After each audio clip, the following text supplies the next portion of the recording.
Linya's heartbeat suddenly quickened, the thumping sound almost bursting in his ears, his chest heaving violently. Due to Raiden Shogun's sudden proximity, his whole body tensed up, and he didn't even dare to make direct eye contact with her. Getting shy, are we? Little one, it seems you'll need more practice in the future. Raiden Shogun let out a very melodious laugh, patting Linya's shoulder, her beautiful eyes carrying a hint of teasing. She got up anxiously, her face and neither flushed nor out of breath. That's enough for today, I'll come back another day. It was only after her figure completely disappeared that Linya realized he had been teased by her again. It's not that he was too easily dekyinged, but rather that Raiden Shogun always chose the perfect timing, the right amount of ambiguity, leaving him momentarily dazed and unable to discern whether her intentions were genuine or not. He closed the door, thought for a moment, and then stored the car back into the system backpack. Since he couldn't even feel the W-yinkt of the system backpack, it would be best to store these items in advance. Just in case too many people came, and he couldn't handle it, this would make it easier for him to escape. As Linya was planning this, he was about to go back when he noticed a small girl standing in the corner outside the house. The little girl stared at him blankly, and when Ying's eyes met, she quickly turned around and ran away. The little girl looked to be around 5 or 6 years old, her body swaying as she ran, her legs seemingly injured. Linya reached out his hand, then let it drop. Although he was not stingy with his kindness in the apocalyptic world, he was not a Saint Yingther. He wouldn't just help someone unless they sought his assistance. The plan to depart today had been temporarily changed due to the arrival of this group. Linya saw this as an opportunity to rest, anxiously going through the piled research documents, Ying to quickly grasp Yinger contents. Speaking of which, if it's a research-related matter, perhaps Al-Haytham might have some understanding? After all, the impression of him as an intellectual in the game has already taken root in Linya's mind. He proactively summoned Al-Haytham and soon rekyinged a response. When Al-Haytham appeared, Linya had already placed the research documents on the table. Al-Haytham rubbed his brow. Next time there's something like this, please contact me privately first, don't disturb my work. He already disliked overtime, let alone this kind of additional work from another world that didn't pay him any more. Okay, I have some documents here. Can you take a look at them for me? Linya nodded in agreement and placed the research materials in front of Al-Haishan. Al-Haishan gave them a quick glance, his expression not exactly a pleasant one. When I was studying at the Teach Order Institute, I was part of the logicist faction, focusing on linguistics, not various biochemical research. You should find those physicists to help you, if you can summon them. He was truly just a scribe, not a sage, and certainly not omniscient. Linya was putting him in an awkward position.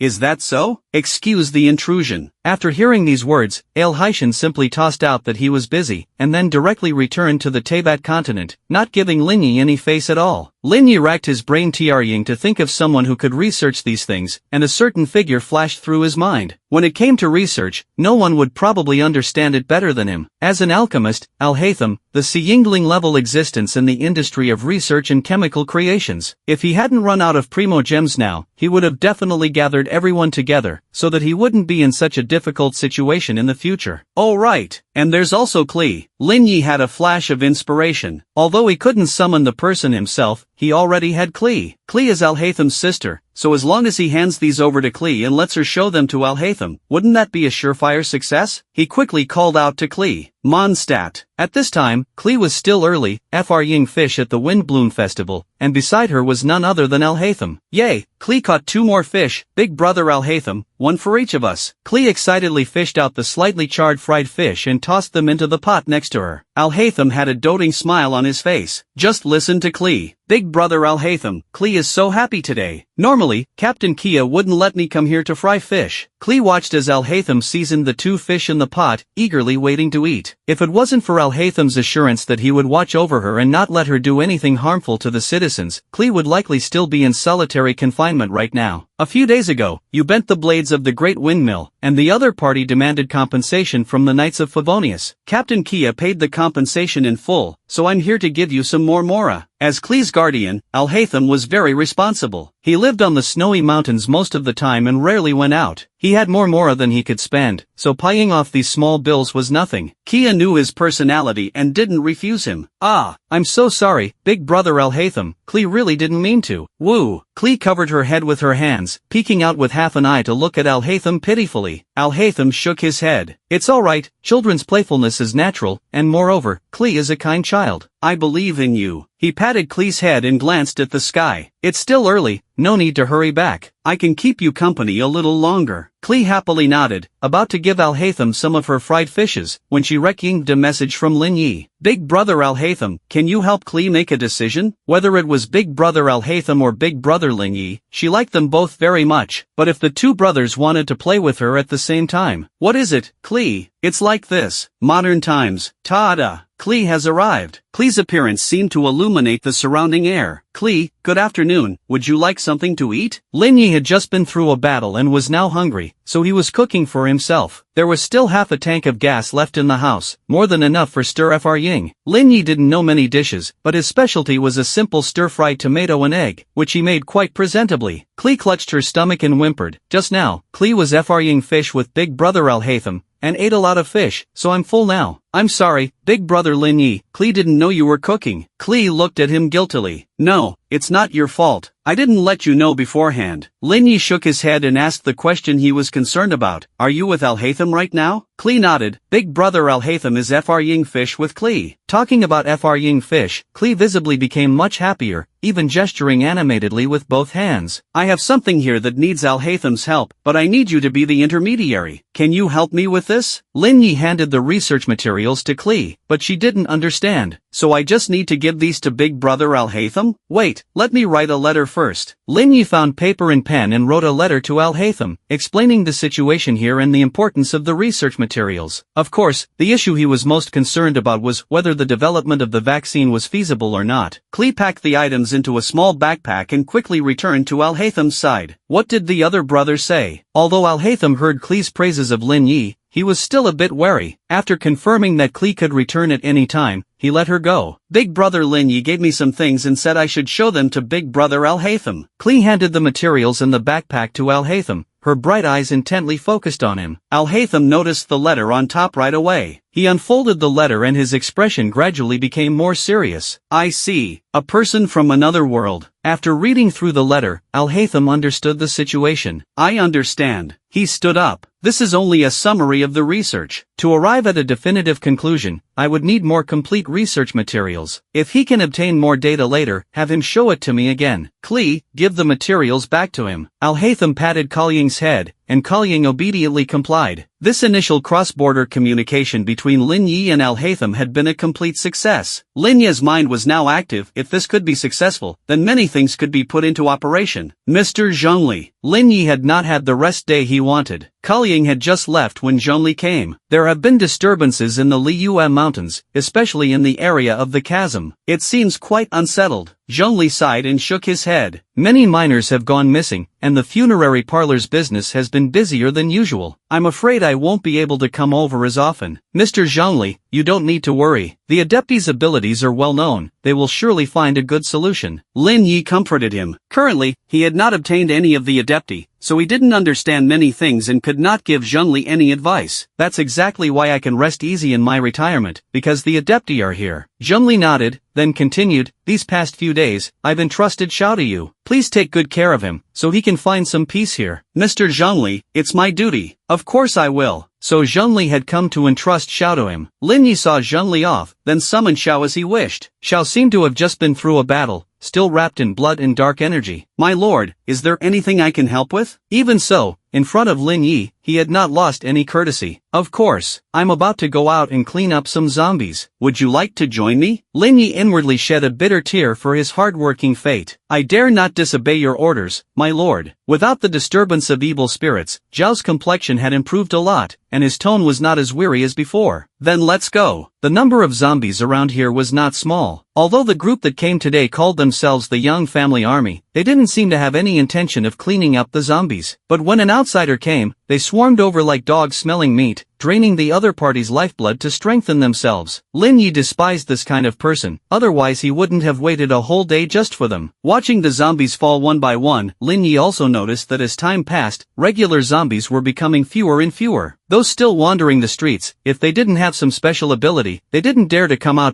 Were like this, and zombies were even more so. Dodging a zombie's water ball, Lin Yi swiftly killed it, not forgetting to summon Narukami to help him collect the crystals. But after just clearing one street, they already had more than 20 crystals in hand. Narukami put the crystals in a bag and handed them to Lin Yi. aren't we not rushing today? Yesterday she had heard Lin Yi say this mission was very urgent, so why was he staying to kill zombies now? We'll leave tomorrow. Lin Yi nodded. He was confident he could complete the remaining journey in one day, so there was no need to be in such a hurry. Moreover, even if he goes there and the research institute has no survivors, as long as he has the research materials, he can have Al-Haytham conduct the experiments. Al-Haytham's abilities are unquestionable, and he might even be able to produce results faster than the research institute in the capital. Someone's coming. The three of them had a simple meal to replenish Ying's strength and were resting when Xiao coldly said. His long spear had already appeared in his hand, ready to strike at any time. Perhaps they're just passing by. Lin Yi also reached for his weapon, but didn't forget to soothe Xiao. There are more than 20 of them, and they're headed straight for us, with strong malicious intent. Prepare for battle then. Xiao shook his head. As a Yaksha, he had been through countless battles, and his sense of combat was far stronger than others. Lin Yi also steeled himself. Can I be of help? Narukami understood Lin Yi's meaning, but she was reluctant to leave. She would rather stay by Lin Yi's side. These people are ruthless. If they see a cute girl like you, they'll surely have evil intentions. Go back first, be good. Lin Yi didn't want a repeat of the Raiden Shogun incident, and firmly sent Narukami back. Narukami had just left when the aggressive group charged in. The zombies on this street had already been cleared, so they encountered no obstacles on Ying's way. So you're the one who hurt my little brother? The target was clear, they were heading straight towards the two. The leader, a man with dyed yellow hair and a nose piercing, had an unconventional appearance. He brazenly appraised Lin Yi. Where's that beautiful chick you have with you? I'm afraid if she came, you all would have no place for burial. Raiden Shogun had never been the kind of girl who would be bullied. As a powerful Kitsune demon, she was not bound by human moral concepts. Who do you think you are? The man had barely finished speaking when Xiao charged forward. Boring, powerless, useless. Xiao, it didn't need to be that fast. By the time Lin Yi spoke, Xiao had already put away his spear, and a crowd lay in front of them, with no one capable of fighting. What were you saying just now? I didn't quite hear. Lin Yi crossed his arms, but this time no one dared to respond. All of them were on the ground, wailing and moaning. After getting the location of Ying's base from them and taking everything they had, Lin Yi gave Xiao a look. Do it like last time. Xiao understood, and ghostly entered the crowd once more. By the time they reached the Young family's base, there were hardly any people left, no match for Lin Yi and Xiao. Adhering to the principle of not letting anything go to waste, Lin Yi plundered Ying's storehouse in crystals, making a nice profit. Only when the completion notice for the daily commission appeared did Lin Yi nod, satisfied. Today's daily commissions included collecting supplies and clearing zombies. He had completed 2 in one trip. Now there were only 2 commissions left, both located nearby. Eager to help, a hungry little girl hasn't eaten for 3 days, urgently needing your help to provide her with a filling meal. Malicious expansion. A level 3 zombie is rallying other zombies. Destroy all zombies and eliminate this threat. Another level 3 zombie. The appearance of level 3 zombies always required considerable effort. The previous psychic zombie was still fresh in Lin Yi's memory. He just didn't know what special abilities this level 3 zombie would possess. Especially since this was a daily commission even for Primo Gems, he couldn't avoid it. The system was probably counting on his need for Primo Gems, so it had calculated this. Lin Yi muttered a curse, preparing to first go deliver food to the little girl. When rekindling such targeted commissions, he could briefly obtain a directional and distance guide, allowing him to precisely reach the commission location. The locations of these 2 commissions were not far from him, and were even close to each other. If all went well, he could complete them in one trip. Lin Yi followed the map's guidance and arrived in front of a 2-story small villa. The villa's main door was tightly shut, but there was a small dog hole in the corner, though it was too small for his large frame to fit through. Lin Yi was still considering how to get in when Xiao made a high jump and reappeared inside the villa. With strength, one could do anything. Lin Yi clicked his tongue, then summoned ether and stepped on him to go up. Upon entering, Xiao was waiting in the living room, his long spear gripped tightly, vigilant against any potential danger. Who are you? A child's innocent voice sounded from above.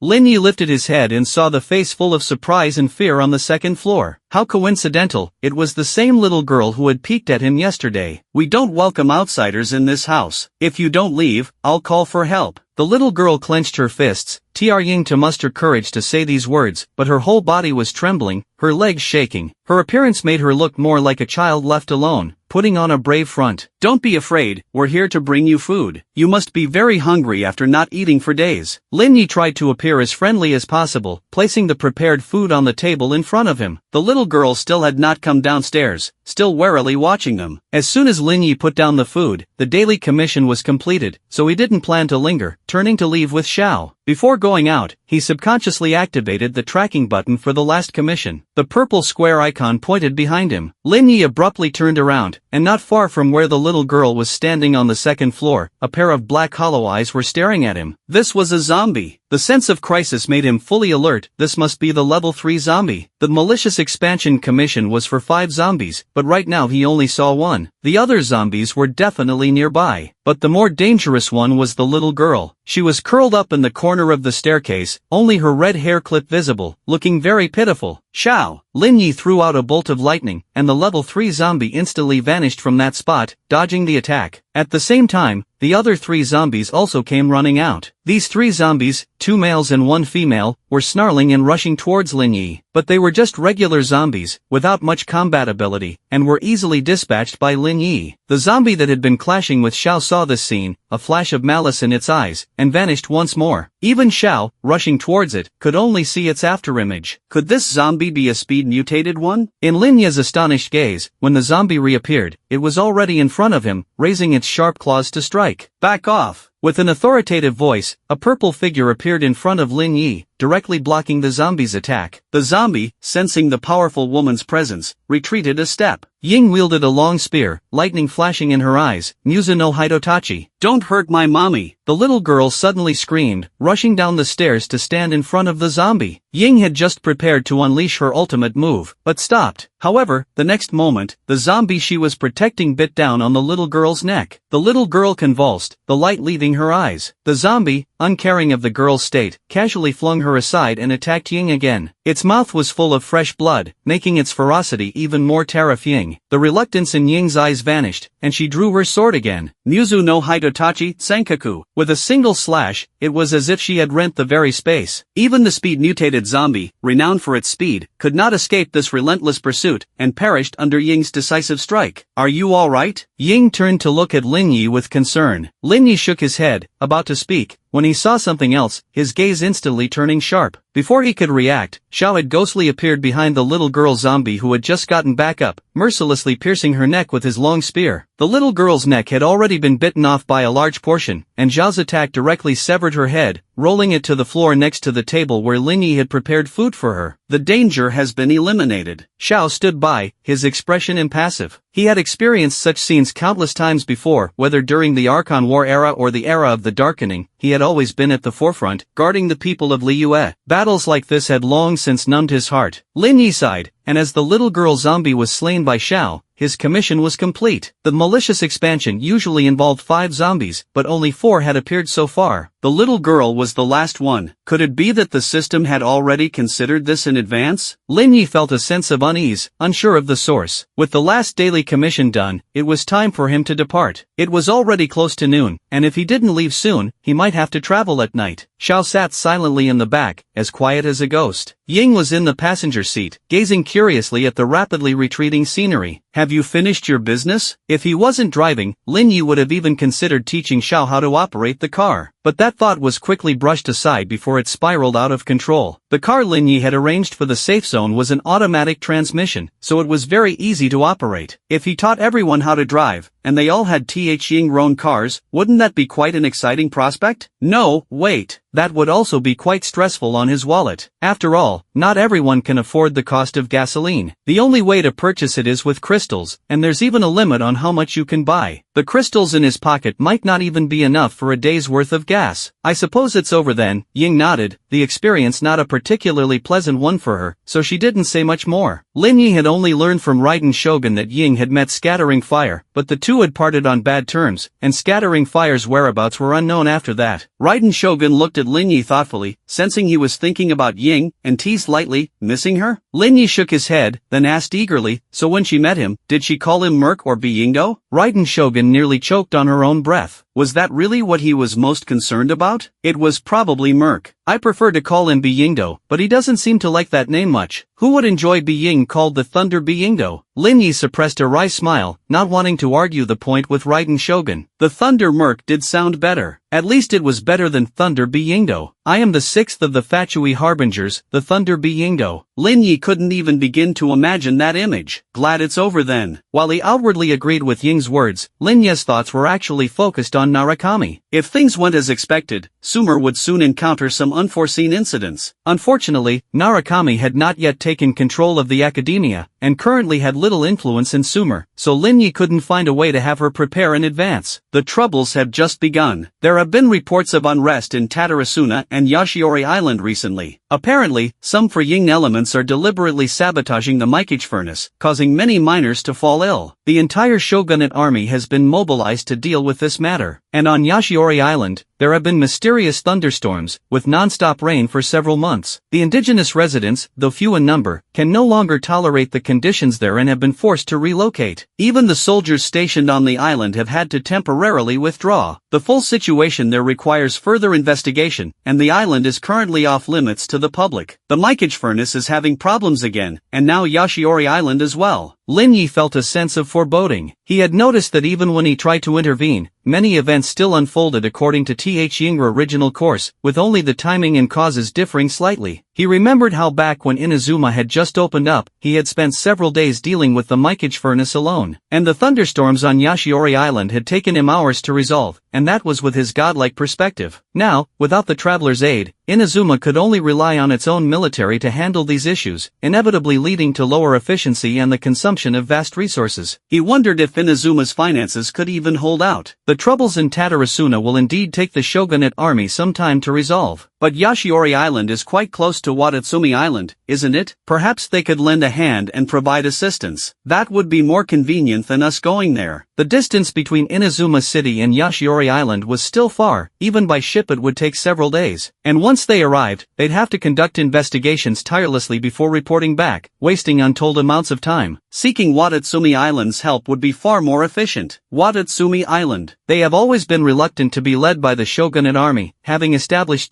Ying's own military and policies. I fear I cannot simply command them. Ying remembered that group, but her interactions with them had been too limited. If only I had Hydro, Heart of Watatsumi. If I could pull Merkshot, her direct negotiations with Ying or the Raiden Shogun could easily resolve these difficulties. However, Sumeru also urgently needs manpower. Sino, Alhaitham, Dihaya, Yelan, they are all key figures in my plans. Being able to pull them would greatly alleviate the situation in Sumeru. And then there's Alhaitham, his research is unparalleled, and accelerating the vaccine development is another crucial matter that cannot be delayed. Lin Yi sighed heavily. So many matters converging at once, requiring the recruitment of so many important characters, and his primogems are still only in the triple digits. He needs to kill zombies, earn more primogems. Well, let's focus on pulling Merc first. After Yinging the pros and cons, he quickly made his decision. Alhaitham, Sino and the others aren't too far, and he can easily keep in touch with them, even using Narukami as a go-between if needed. But Merc is different, she resides on Watatsumi Island, far from Inazuma City. Many affairs within Inazuma would be difficult to coordinate with her, not knowing how long each interaction would take. What? Ying didn't quite catch his words, so Lin Yi proactively shared his thoughts. You mean the Yingfied priestess of Watatsumi Island? Ying's brow furrowed slightly, but considering that having her here in person would greatly facilitate communication on Inazuma's affairs, she ultimately nodded in agreement. The rest then, would be a matter of accumulating more primogems. Lin Yi no longer hesitated, flooring the accelerator to reach Salterai before nightfall. Let me check the map, the research institute should be around here. He studied the map, verifying the route. The map didn't indicate any small paths, and the zombies on the main roads were even more numerous than he'd anticipated, seemingly one every few steps. But zombies were the least of his concerns right now. The rumbling of the vehicle also attracted the attention of some survivors who had been hiding upstairs. Yinger City had fallen to the zombies as early as the third day of the apocalypse. The streets were now overrun with the undead. Those with the means had either fled to the safe zones or retreated to remote villages to fend for themselves. Only those too afraid to risk Yinger lives remained here. They had grown accustomed to the zombies below and the occasional screams. But an incoming vehicle making so much noise was a first. Everyone's gaze instinctively turned to the man who stepped out, undeterred by the zombies, even calling out to them. come and get me. Foolish. This was the consensus first impression of him, but the events that followed left everyone astounded. One by one, four strangely dressed people emerged from the vehicle. Ying's appearance resembled the cosplay that had become popular online. Under the curious, or even gloating, eyes of the onlookers, the battle began. Wave after wave of group attack skills effortlessly dispatched the zombies that the residents had previously avoided, creating a small mountain of corpses. Once the street was cleared, the group calmly returned to Ying's vehicle and drove off. Everyone stared dumbfoundedly at the taillights, so there were people who could thrive even in the apocalypse. In Ying's minds, the apocalypse was an endless game of hide-and-seek and struggle against the zombies. This one-sided decimation of the undead was something they had never seen before, but the others didn't have time to ponder this further, for the zombies had been cleared, and if they didn't seize this opportunity to scavenge for supplies, when would they get another chance before the zombies regrouped? Soon, the sound of people hurriedly packing filled the surrounding homes. They all wanted to venture out while they could. Lin Yi was unaware that his actions had inadvertently helped so many. His eyes were focused solely on the zombies. He would stop at each district to conduct another round of looting. Narakami's skills were truly convenient, not only saving him the trouble of having to dig into the zombies' brains, but also preventing Ying's brain matter from getting on his hands and interfering with his driving. Lin Yi hadn't forgotten his earlier idea, and proceeded to teach the others how to drive as well. Al-Haytham picked it up after just one demonstration, her movements textbook perfect, as if she had been driving for years. It seemed to confirm the S.A. Ying that those who could graduate from the academia were all geniuses. Narakami, being too short to reach the pedals, gave up after just gesturing in the driver's seat. Chi-Chi was in the same boat as Narakami. Venti's driving was relatively steady, but Lin Yi couldn't help but feel something was off. We're turning right now, why are you turning the steering wheel to the left, and so sharply? After watching for nearly 5 minutes, Lin Yi finally discovered the issue. Just admit you're turning right, won't you? Venti was being rather shameless about it. Lin Yi couldn't even refute him, because the car was indeed turning right, and Venti was pressing the brakes instead of the gas, but even then the car was still moving smoothly forward. He's using anemo powers to propel the car, not relying on the vehicle's own mechanisms, Zhongli observed from the back seat. Venti was indeed just haphazardly operating the car, but being the Anemo Archon, he could simply lift the car with his elemental powers and go wherever he pleased. Lin Yi sighed, rubbing his forehead. So you're just cheating. Next. The next one was Xiao. Lin Yi glanced over at Chi-Chi and the others. Xiao probably wouldn't be able to do it Yingther, right? But Xiao simply sat down and his feet reached the pedals. Brake, gas, right? He had been observing closely and grasped the names and functions of those parts. Lin Yi nodded, correct. Who said the Adeptus was too short to drive? Bravo! Zhao's driving was cautious, about on par with most beginners, not too fast, but compared to Venti's unreliable wind god antics, it was vastly superior. Next up was Zhongli. As Zhongli sat in the driver's seat, he preempted Lin Yi's plan to explain driving. I've already memorized everything from listening just now. Lin Yi was instantly filled with anticipation. That's my man Zhongli. Venti, look at Zhongli. Venti blinked innocently. Ihiya, don't ihiya me. Lin Yi glared at him. After all, he was here to teach them how to drive, not let Venti cheat with his elemental powers. Zhongli started the car smoothly, with no issues handling the steering wheel, gas, or brakes. The only problem was, Mr. Zhongli, could we go a little faster? Lin Yi watched as Venti simply walked straight out, even outpacing them. Going slower allows one to better appreciate the scenery along the way, no? Zhongli chuckled. He had a point. But the issue was, if you're driving, how can you be slower than just walking? But the purpose of driving is to increase speed and improve efficiency. Lin Yi explained, exasperated. I see. Zhongli finally stepped on the gas. He surpassed the strolling Venti, and was now matching the jogging Chi-Chi. Lin Yi covered his face, speechless. Zhongli drove for a bit, then voluntarily relinquished the seat to others. Compared to the Yingshirli Zhongli, riding with Xiangling was more of a heart-pounding experience. Chi-Chi and Narakami had already bowed out earlier, and Xiao and Zhongli had returned to Teyvat due to other matters. After grasping the basic driving techniques, Xiangling floored the accelerator, the car speed rocketing to 80 miles per hour. This is a city street. Don't go so fast. Lin Ye's hands instinctively grabbed the seatbelt, growing increasingly anxious. Especially now. Who knows what kind of obstacles might be on the road? Was it really safe for Xiangling to be driving this fast? But Xiangling simply pressed the gas pedal harder in response to his words. It feels so great. Big sis Xiangling is amazing. Chi-Chi loves it. It's like the wind, hee. The three in the car were thoroughly enjoying themselves, except for Lin Yi, who was clinging to the overhead handle, tears streaming down his face. He was never going to let Xiangling drive again. After the group from Mondstadt, Liyue, and Sumeru had all taken a turn, he finally called out the Raiden Shogun and Ying from Inazuma. The two rare had a free moment, and immediately responded to his request. Ying, you can take a turn driving, Lin Yi said expectantly. Ying was not only incredibly strong but also beautiful with her pale complexion and long legs. Watching such a lovely woman drive would surely be a delight. Lin Yi had purposefully saved her for last, and not without reason. Me? Ying was about to get up when Raiden Shogun stopped her. Little one, I'm quite curious about this thing. Let me have a go first.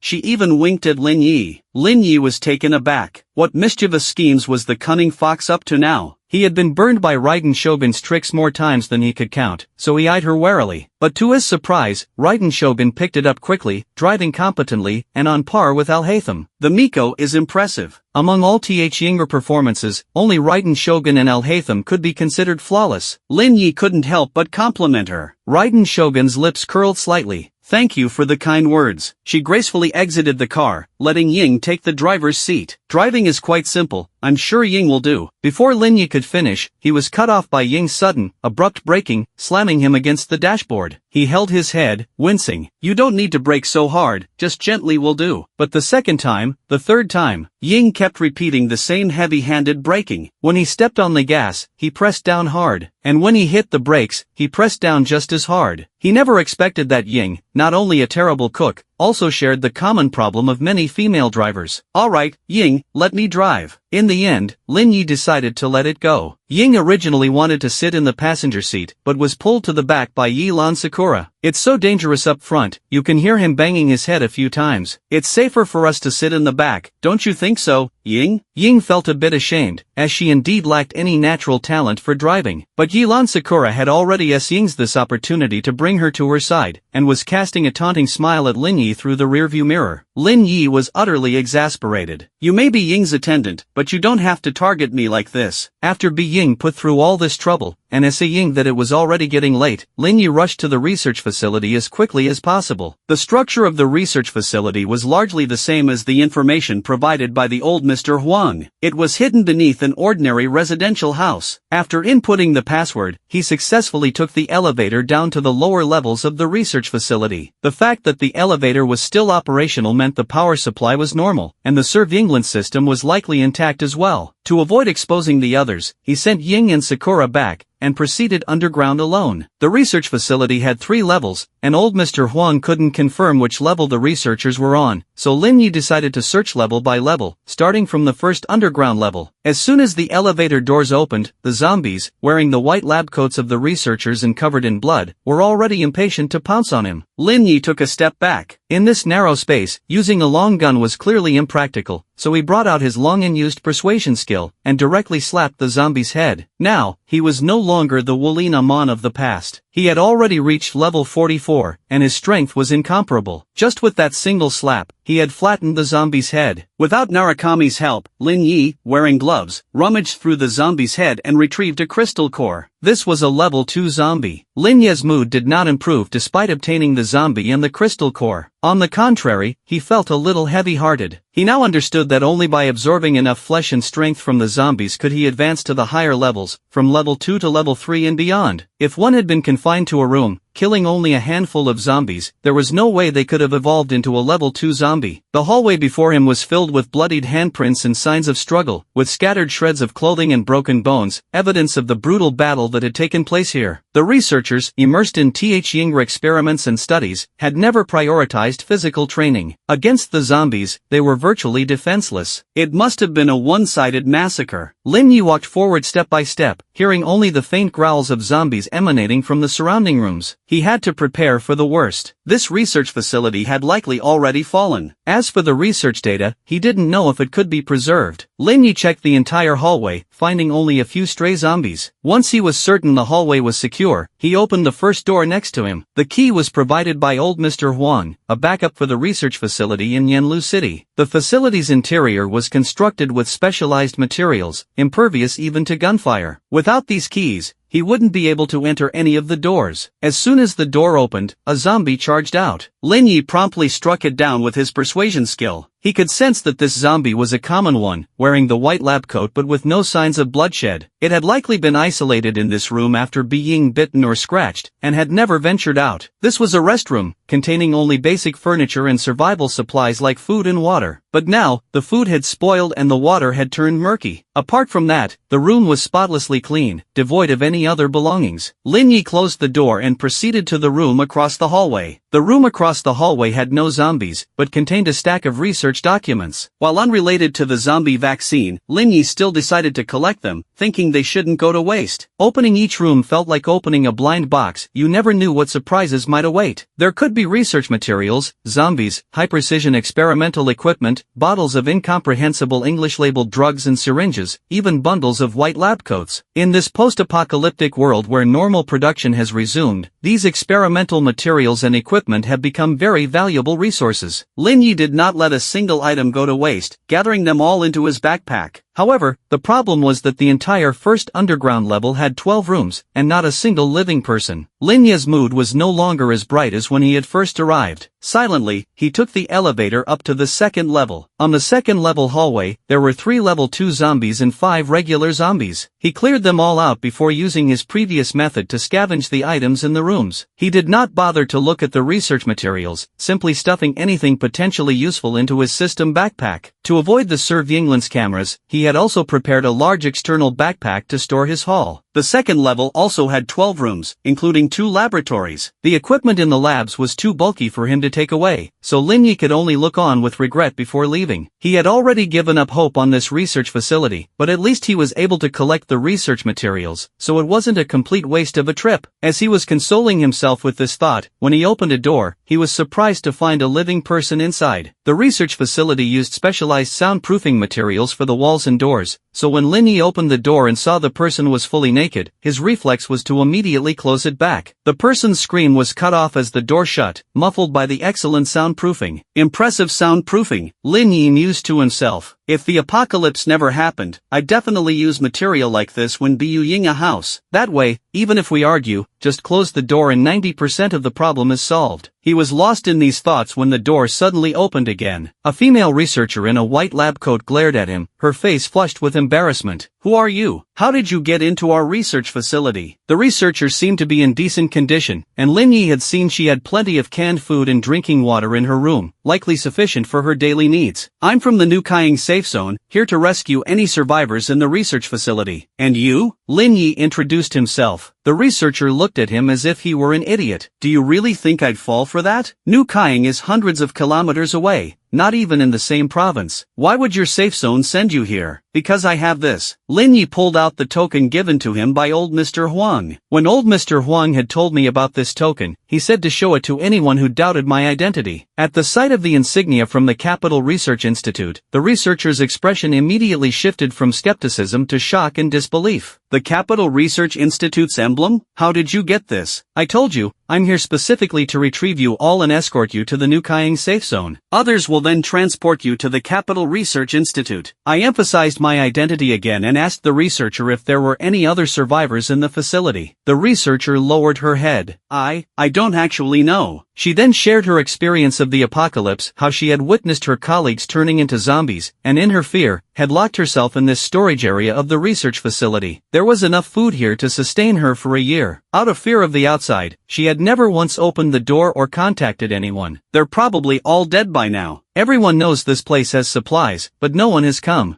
The researcher's gaze was bleak. Initially, she had been unable to accept the reality of her colleagues becoming ravenous beasts before her very eyes, but the terror of watching one of them being torn apart had given her nightmares for a month. At least in her current isolated situation, she was safe and did not have to worry about starving. I guess I'm the luckiest one. But the others? Her voice trailed off as she kept her head down. Well, you just stay here. I'll clear out the zombies first, then come back for you. I was about to close the door, but the researcher suddenly grabbed it. Can I come with you? She looked at me with hopeful eyes. Can you actually kill zombies? I asked the researcher. The researcher's movement stilled, and she shook her head. She had seen the zombies, and was too afraid to even move, let alone fight them. If you can't kill zombies, I'd advise you to stay here. If you come with me and we run into even a few zombies, I'll be too busy to protect you. You'll just end up waiting to die. I closed the door, leaving the researcher in silence, her lips pressed tightly together. On the second floor, this female researcher was the only survivor I had found. The other rooms mostly contained research materials and supplies, with very few zombies. Had all the zombies on this floor moved elsewhere? I was somewhat puzzled, but didn't dwell on it. I collected anything potentially useful before heading to the third floor. There were only 4 rooms on the third underground level, 3 large laboratories and 1 storage room for research specimens and equipment. In the first lab I opened, the research materials were neatly organized, with a handwritten letter on top. Dear stranger, I do not know how much time has passed, nor your identity, but believe me, the research materials I have compiled here hold immense value for this apocalyptic world. Whoever you are, please take these to the Capital Research Institute. You will be a savior to the entire world. The letter was dated 2 months ago, shortly after the outbreak began, but the writer's current whereabouts were unknown. Quickly scanning the documents, I found they contained hypotheses about the cause of the zombie outbreak, and experiments on zombie cells. It all started with a fallen meteorite, which no one had initially paid much attention to, but the lab sampling revealed the meteorite contained an unknown, highly active cell, similar to cancer cells. When they injected this cell into test animals, the animals did not immediately die. Instead, they underwent dramatic physical transformations, with all Th Yinger vital signs rapidly enhanced. Just as the researchers were preparing to report this groundbreaking discovery to the Capital Research Institute, the test animals died. Th Yinger bodies had stiffened, with no signs of life. All the researchers had initially thought the experiment had failed when the test animals died, but as they prepared to dispose of the bodies, they realized the cells were still actively dividing within the lifeless animals. Within an hour, the dead animals miraculously revived. After resurrection, the animals exhibited unprecedented ferocity and voracious appetite. As long as they were provided sufficient food, they could continue eating endlessly, and displayed extremely aggressive behavior towards any living beings. The cell activity had increased 6-fold compared to when they were first cultivated. The researchers had to retract the research report they were about to send to the Capital Research Institute, only vaguely reporting on Th Yinger recent work, before immersing themselves back into further research. But before they could make any breakthroughs, the zombie outbreak had already occurred. After collecting the research materials, I turned and saw a man collapsed in the corner, wearing a white lab coat. He was likely the one who had left the letter. I gave a respectful bow in his direction, then left the lab, letting him remain with the work he had dedicated his life to. The second lab contained more mundane experiments and research data, which would not be of much use in the post-apocalyptic world. I did clear out a few regular zombies there as well. However, the third lab left me deeply disturbed. Inside were over a dozen cultivation tanks, each containing something different: bodies of the deceased, zombie bodies, unknown creatures that were part zombie and part snake, and entities that could not be identified as any known species, but were clearly zombified. Aside from the first couple, the later specimens became increasingly bizarre, appearing to be stitched together from multiple different organisms. While all these entities were currently dormant and did not react to my presence, the sight of them left me deeply unsettled. Beyond this corridor was the Research Institute's main monitoring room. The facility had its own power generation equipment, which continued to function without human control. Whoever came here would likely first shut down unnecessary systems to conserve the electricity for more important purposes. The surveillance footage was empty, with only pools of blood and various equipment on the ground, no trace of any human presence. Lin Yi turned off all the surveillance cameras, only then calling out Xiao. Xiao was emanating a terrifying aura, and even when he arrived here, the dark energy surrounding him still persisted for a few seconds before starting to dissipate. As they exited the surveillance room, Xiao immediately became on guard. Don't worry about them for now, let's find the living people first. Lin Yi shook his head, explaining that the main purpose of this trip was to rescue people, and it's best not to meddle with these unknown entities. Xiao put away his weapon but remained vigilant. In the remaining 2 labs, they indeed found quite a few living people, though they seemed to have been starving for quite some time. Lin Yi distributed food, and they began to eat ravenously. I've already transferred the publicly available research data. Are you the only survivors left? Lin Yi gathered the people from the 2 labs, totaling 12, plus the one upstairs, which should be enough to fill 2 cars. Yes, we're the only ones left. After eating Th Yinger fill, the group fell silent,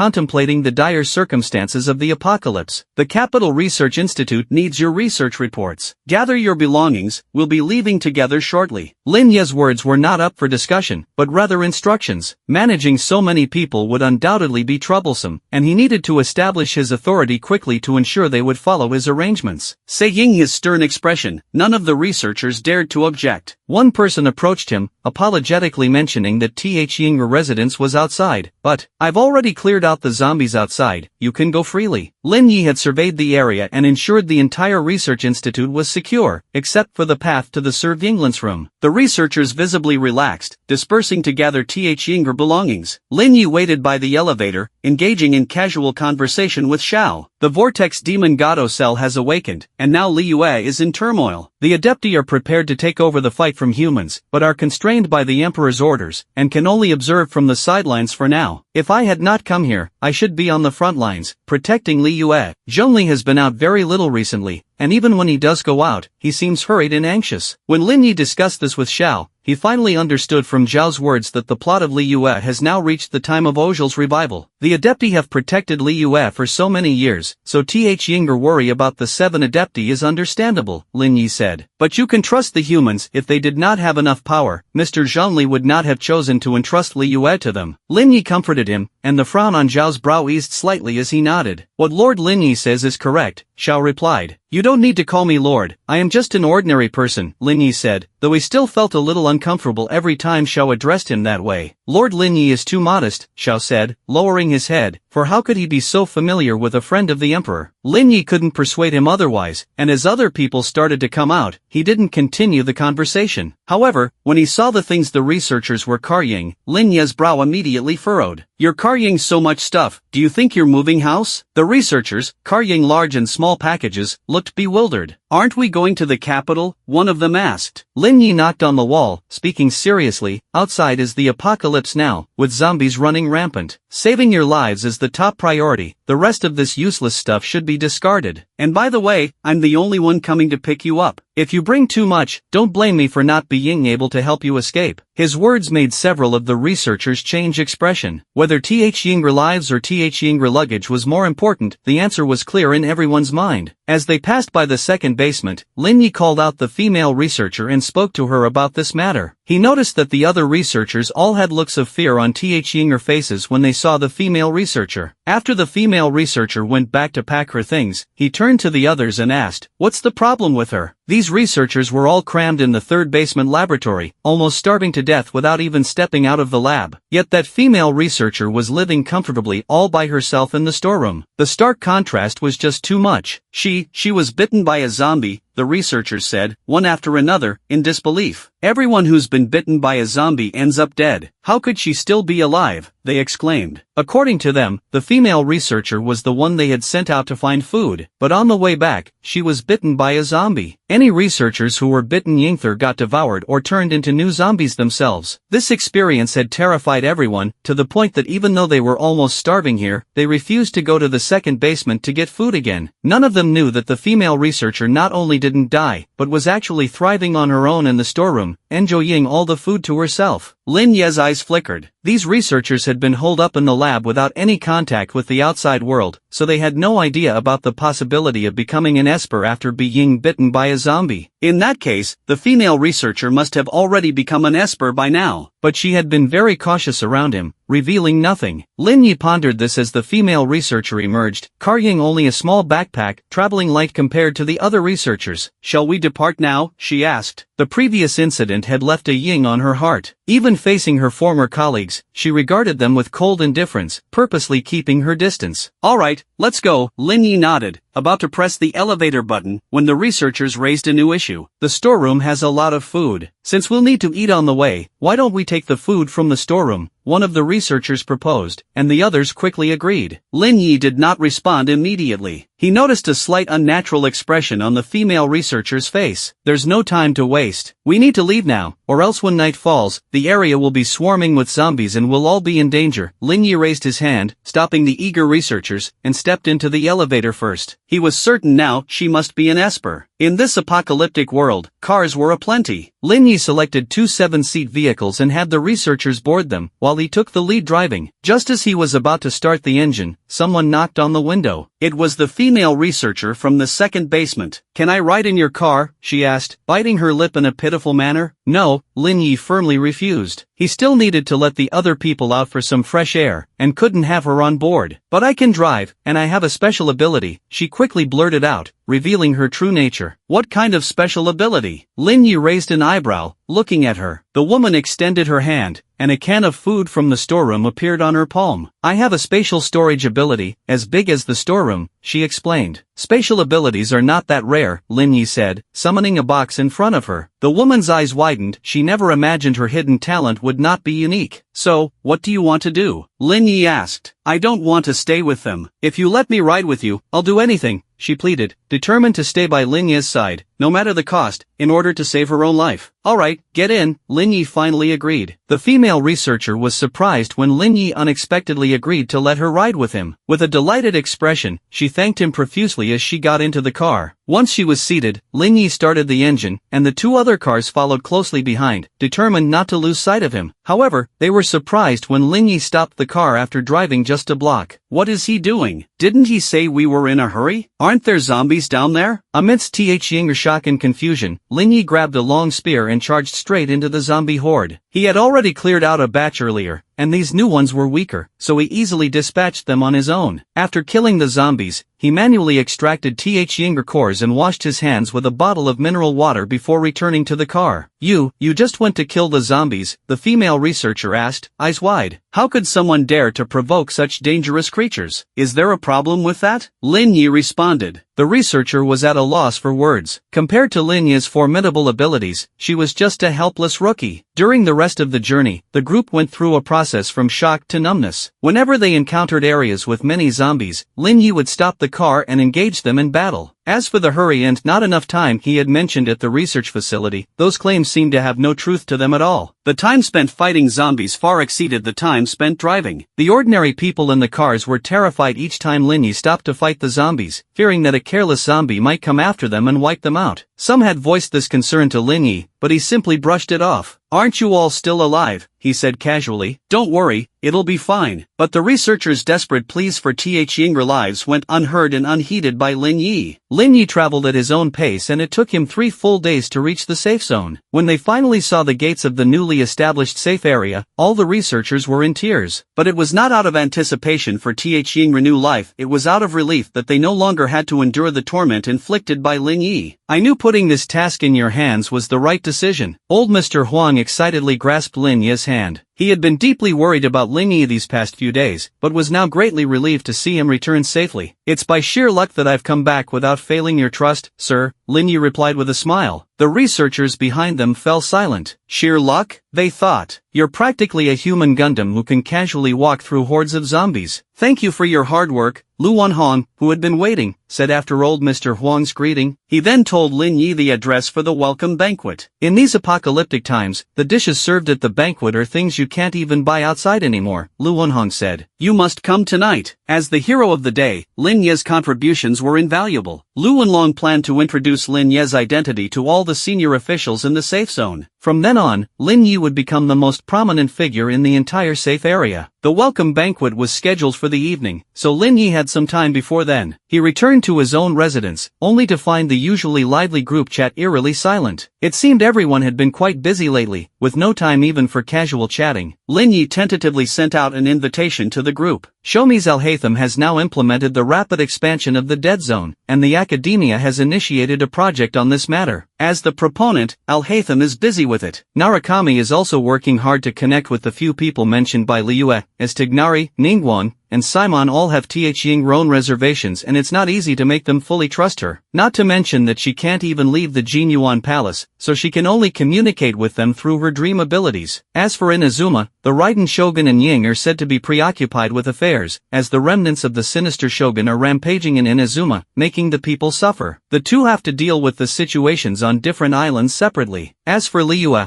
Ozhel's uprising has caused panic throughout Liyue, and the ports have recently been temporarily closed. That Bi Ying said, Mondstadt seems to be the only relatively peaceful place left. Liyue did not reconvey a reply from Venti, but he was not surprised, as the Anemo Archon often takes a long time to respond. To Liyue's surprise, even Klee, who was summoned, was down and gloomy. Klee was sitting in front of him, head bowed, a look of disappointment on her face. Klee, what's wrong? Have you been locked up by Captain Katrina again? Liyue asked with concern. Klee shook her head, listlessly. Many of the knights have gone to the snowy mountains, but Captain Katrina won't let me go. Klee also wants to help. She pouted, and even Dodoking seemed to sense her sadness and also lowered his head. What's happening in the snowy mountains? Liyue's heart raced. Could it be that the entire continent of Teyvat is not at peace lately? They said there's a powerful Bi Ying in the snowy mountains that's about to awaken, and the knights are all going to help so it won't affect Mondstadt. But Alhaitham is also in the snowy mountains, and Klee wants to help Alhaitham and Captain Katrina. Klee said pitifully, clutching the straps of her small backpack. If it's something in the snowy mountains, it's most likely related to the dragon-clawing Dragondvalin. It's really been a tumultuous time lately. Linya rubbed his head and brought some snacks for Kelly, sending her back. Since Mond is already quite busy, if Linya were to take Kelly away again, causing others to spend effort looking for her, it would be even more troublesome. Everyone is busy with Thing's own affairs. Linya took out his phone and took photos of the research materials one by one, then put them in a small suitcase, planning to send them to Lu Wunhan when they have dinner later. After taking the photos, Linya noticed that it was still early, and he had done quite a few things, but the sky still hadn't darkened. He suddenly realized that he had gotten used to everyone's company, and when he was alone like this, he actually felt uncomfortable. Linya put down the things in his hands with a wistful expression, letting out a bitter laugh, realizing that even he would have days when he felt lonely. The safe area has now restored normal order, and there are even vehicles coming and going on the streets. To pass the time, Linya simply walked to the place. Wearing the most ordinary white shirt and jeans, Linya blended into the crowd without any special features. The dining hall in the safe area is the only one that is not open to the public. There are soldiers guarding the entrance, and one must have a pass to enter. As Linya was about to take out his pass at the soldier's side, he suddenly heard a mocking voice. Isn't this the great hero Linya? What are you doing here? Serving dishes? He turned around and found that the person was one of the core members of Changnan. Previously, they had a low opinion of him, thinking that he was just living under Qingnan's protection. At that time, when they asked the group to hand over the elderly from Lianyan Street, he was the first to agree. Unlike Linya, the other person was driving a very eye-catching car, and Linya noticed that Lu Yanyan was sitting in the passenger seat. Don't say any more. Both of them were dressed up, invited to attend the banquet. Lu Yanyan looked unpleasant and did not want to stay here long. I thought the great hero Linya had great abilities, but it turns out he has become like this. Why don't you come join our mercenary group? We're actually short of someone to do the odd jobs. The safe area has now opened up the registration for mercenary groups, offering many generous benefits. The Changnan group, having contributed in the reservoir operation, was among the first to obtain the mercenary group registration qualification. The man was also considered an elder-level figure in the mercenary group, highly praised by many people. Initially, when the man encountered Linya at the reservoir, he thought Linya's identity was unusual. But after that, he never saw Linya again. Even Yingr mercenary group has become a hot force in the safe area, yet Linya has remained unnoticed. No need, I don't have that kind of habit. Linya shook his head. He had just come back, and he didn't want any trouble. Not to mention Lu Yanyan was here as well. Tisk, it's already this time, and you're still putting on an act. Yan, let's go. The car smoothly entered the inner area, and the arrogant laughter of the other party still lingered in Linya's ears. Linya took out his pass, swiped the card, and strolled in elegantly, not at all affected. Ying, I've been quite busy recently and couldn't come over. Sorry about that. Linya, no problem. You go ahead and take care of your business. Let me know if you need anything. Ying, okay. Although Ying did not come as Linya had summoned, she still took the time to send him a message, and Linya's previous gloomy mood immediately dissipated. When Linya entered the banquet hall, he was a bit dumbfounded. It was just supposed to be a simple dinner, but why was everyone dressed so formally? The men were all in suits and ties, and the women were wearing elegant long dresses with exquisite makeup. Linya stood at the entrance alone, looking very out of place. He also spotted several researchers who were likewise dressed up, completely different from the timid demeanor they had shown behind him before. Wow, so he was the only one who didn't prepare properly. Realizing the problem might lie with him, Linya glanced back at the sky. The sun was already setting. There was was no time to go back and change. Oh well, if he just finds a corner to stay in, maybe no one will notice him. With that in mind, Linya made a beeline for the corner as soon as he entered. He thought he was being discreet, but little did he know that those who had an eye on him were closely observing his every move. Big brother Linya. The first one to approach him was Lu Yanyan. If the situation had been more appropriate, she would have recognized him as soon as he got off the car. Leaving aside the conduct of the Changnan group, at least Lu Yanyan was from Linya's Liangyan Street, and Linya had a good impression of this young girl. It's been a while, Linya smiled and nodded. It really has been a while. Last time I wanted to talk to you, but everyone was around, so I never got the chance. Wearing a floor-length gown, Lu Yanyan stood next to Linya, chatting with him and smiling brightly. The man who had just finished talking to his companions turned around and saw this scene. Instantly, a surge of anger erupted within him. Linya, so you've made it here to be a servant, huh? You should know your place and just do what's appropriate for your status. His sarcasm towards Linya was blatant. Hearing this, Lu Yanyan immediately became displeased. Who allowed you to talk about big brother Linya like that? Yan, you're the princess of the largest mercenary group in the safe area now. You shouldn't be associating with this kind of loser, it will lower your status. The man coaxed Lu Yanyan in a gentle tone, but Lu Yanyan was unwilling. I'm not with big brother Linya for any benefits. Linya patted Lu Yanyan's shoulder. You go on ahead with him, I'm actually quite hungry, so I'll have something to eat here. Big brother Linya. Lu Yanyan turned to look at him, and Linya gave her a reassuring glance, finally allowing her to leave reluctantly. The man pulled Lu Yanyan away, not forgetting to taunt Linya one more time. That's about the extent of your capabilities. Linya just smiled indifferently, not taking the man's provocations seriously at all, as the other really couldn't do anything to him. Only the weak would try to gain the upper hand through words. If they were to meet in the wilderness, Linya's previous actions could have gotten the man killed 10 times over. Before long, a commotion came from the entrance. It was District Head Lu Wonhong and Old Master Huang who had arrived.